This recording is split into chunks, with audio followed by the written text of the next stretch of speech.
तो मेरे प्यारे भाइयों बहनों, क्या हालचाल? सब बढ़िया। आई होप आप लोग सब बढ़िया होंगे।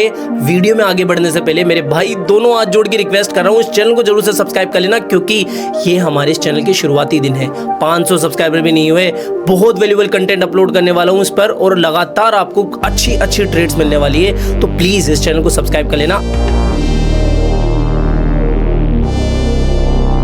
अब बात करते हैं काम की कि भैया क्या चल रहा है अभी मार्केट में। बिटकॉइन 1,11,000 12,000 तक गया था, फिसल कर 1 लाख से नीचे आ गया, लगभग $98,000 तक चला गया, और वह भी जब मैं इस वीडियो को रिकॉर्ड कर रहा हूँ 1,05,000 के आसपास चल रहा है। तो क्या ऐसा मार्केट में हुआ कि इतना अफरा तफरी मार्केट में हुई, और अल्टीमेटली सीधे मतलब की बात करना क्या है? क्या बाय करूं, क्या सेल कर दूं, क्या लॉन्ग करूं, क्या शॉर्ट करूं, सब कुछ इस वीडियो में एक्सप्लेन करूंगा। तो मेरे भाई जरूर से वीडियो को लाइक करके सब्सक्राइब कर लेना चैनल को। चलते वीडियो को शुरू करते हैं। देखो, जब बिटकॉइन 1,11,000 के आसपास चल रहा था, 1,10,000 के आसपास चल रहा था, मई के टाइम पे मैंने आपको कहा था कि ये एक तरीके का शॉर्ट टर्म का टॉप है, और यहां से यानी कि 1,10,000 से बिटकॉइन लगभग 10% का करेक्शन कभी भी ले सकता है, और लगभग बिटकॉइन $1,00,000 से नीचे फिसल सकता है। और वही हमने देखा कि बिटकॉइन रिसेंटली हमें $98,000 तक भी देखने को मिला। अब इसके पीछे के कारण के बारे में बताऊं तो देखो, इसके मेनली 2-3 रीजन है। एक तो ये कि हर बार हिस्टोरिकली देखा गया है कि समर्स के टाइम पे बिटकॉइन मार्केट बहुत सुस्त हो जाता है, और बिटकॉइन के अंदर मेजर करेक्शन हमें देखने को मिलते हैं। नंबर टू जो आप बोल सकते हो कि मेन रीजन है, वो ये है कि मेरे भाई इस समय इजराइल और ईरान की वॉर चल रही थी। इसके बारे में मैंने आपको पिछले वीडियोस के अंदर भी बताया था कि ईरान इजराइल के बीच में जंग क्यों चल रही थी, क्योंकि ईरान जो है वो न्यूक्लियर प्रोग्राम चला रहा है, जिसकी वजह से इजराइल को डर लग रहा है कि कहीं इन्होंने, ईरान वालों ने अगर न्यूक्लियर वेपन बना लिए तो इनका देश खतरे में तो नहीं आ जाएगा, जिसका विरोध इजराइल ईरान को लेकर कर रहा था। पूरी दुनिया भर में ये खबर फैली, और फिर इसके अंदर वाइल्ड कार्ड एंट्री हुई अमेरिका की, जो हमें हमेशा से देखने को मिली है। जब भी दुनिया भर के कहीं पे भी वॉर की सिचुएशन बनती है, वॉर एक दूसरे से जब भी कोई एक दूसरे देश लड़ते हैं, तो अमेरिका की एंट्री जरूर से बनती है। और इस बार भी ऐसा ही हुआ कि अमेरिका ने ईरान इजराइल की वॉर के अंदर सीधे तौर पर एंट्री ली। और फिर एक खबर निकल के आई रिसेंटली कि अमेरिका ने ईरान के न्यूक्लियर प्रोग्राम की साइट्स के ऊपर एयर स्ट्राइक कर दिए, यानी कि अमेरिका ने सीधे अपने जो प्लेन से, जो बॉम्बर प्लेन से, वो ईरान के अंदर भेजे, जो कि रडार के कांटेक्ट में भी नहीं आते, रडार से भी पकड़ में नहीं आते। और ये जो बॉम्बर जेट्स थे, इनकी तरफ से स्ट्राइक हुई थी न्यूक्लियर साइट्स के ऊपर, जो कि ईरान चला रहा था। अब इसकी खबर जैसे ही मार्केट में आई, बिटकॉइन मार्केट कहीं ना कहीं हमें क्रैश होता हुआ दिखा।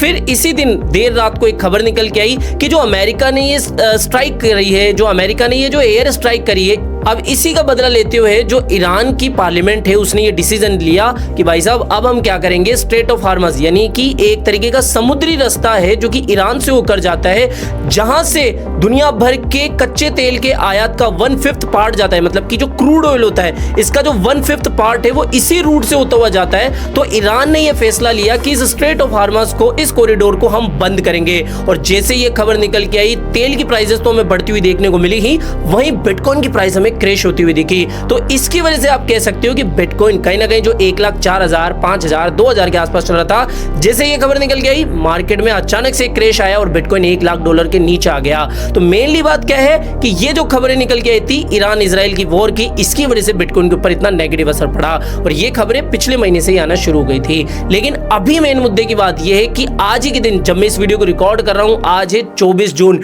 एक खबर निकल के आई है कि ईरान इजराइल की वॉर के अंदर ये अपडेट है कि अमेरिका ने जो स्ट्राइक करी थी उसका बदला लेने के लिए ईरान वालों ने भी अपनी तरफ से जेट्स भेजे थे। फिर दोनों की तरफ से एक बात निकल के आ रही है कि जो डोनाल्ड ट्रंप है, उसने अनाउंसमेंट करा है कि भाई सीज फायर का ऐलान हो चुका है, यानी कि अब दोनों देश एक दूसरे के ऊपर अटैक नहीं करेंगे, ना ही उनके जो एयर बेसेस होते हैं, यानी कि जैसा आपको पता है, ईरान जो है वो सीधा अमेरिका के ऊपर अटैक नहीं करेगा, बल्कि उसके जो आसपास की जगह पर उनके जो एयर बेसेस है उनके ऊपर अटैक करेगा। तो अभी खबर निकल के आई है कि डोनाल्ड ट्रंप ने कह दिया कि भाई सीज फायर हो चुका है, जिसकी वजह से बिटकॉइन वापस से बाउंस बैक करके आ चुका है। कहानी समझ में आ गई ना कि ईरान इजराइल की वॉर चल रही थी, अमेरिका की उसके अंदर एंट्री हुई, अमेरिका वालों ने बॉम्ब गिराया, इसके बाद में ईरान वालों ने भी बदला लेने की कोशिश करी, फिर अमेरिका आके बोलता है कि भैया सीज फायर है। तो ये थी पूरी कहानी, जिसकी वजह से बिटकॉइन के ऊपर इतना बुरा असर पड़ा।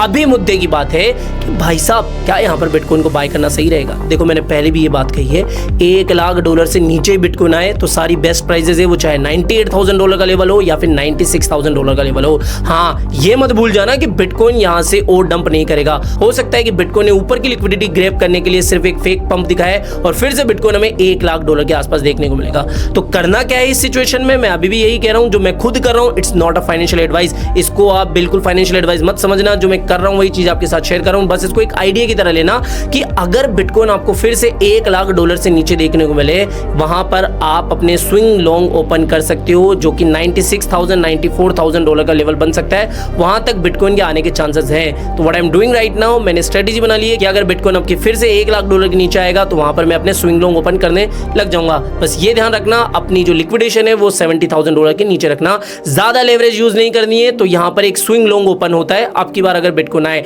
और हाँ अगर बिटकॉइन आपकी बार नहीं भी आए और $1,06,000 के ऊपर $1,09,000 के ऊपर निकल जाए तो आप ये मान के चलना कि कहीं ना कहीं शॉर्ट का फिर से प्लान बनता है। क्योंकि ये जो समर है, मैं फिर से कह रहा हूं, जुलाई और अगस्त तक बिटकॉइन वैसे ही रहेगा जैसे कि हमने देखा। नए एटीएच की फिलहाल मुझे कोई पॉसिबिलिटी नहीं बन रही है। नया एटीएच तब भी बनेगा जब फेडरल रिजर्व अपनी रेट कट का डिसीजन लेगा और मोस्ट प्रोबेबली सितंबर में ये डिसीजन का आ सकता है। तो आप मान के चलना कि इस बार अक्टूबर से ही वापस से बड़ी बुल रैली शुरू होगी। तो ये थी समरी कि कहां से लॉन्ग्स ओपन करने, कहां से बाइंग बनती है और कहां पर क्या सीन बन रहा है। तो जिन अल्ट कॉइंस को आप होल्ड करे बैठे हो वो सभी आपको अक्टूबर से ही पंप करते हुए देखने को मिलेंगे। तो समरी आपको समझ में आ गई कि बिटकॉइन क्यों पंप हुआ, क्यों डंप हुआ और अभी क्या करना है। आई होप ये वीडियो आपको पसंद आया होगा। तो वीडियो पसंद आया हो तो डेफिनेटली वीडियो को लाइक करना है, चैनल आप ही के काम करते चैनल को सब्सक्राइब करके रखना है। मिलते हैं जल्दी नई अपडेट के साथ। टिल देन जय हिंद, जय भारत।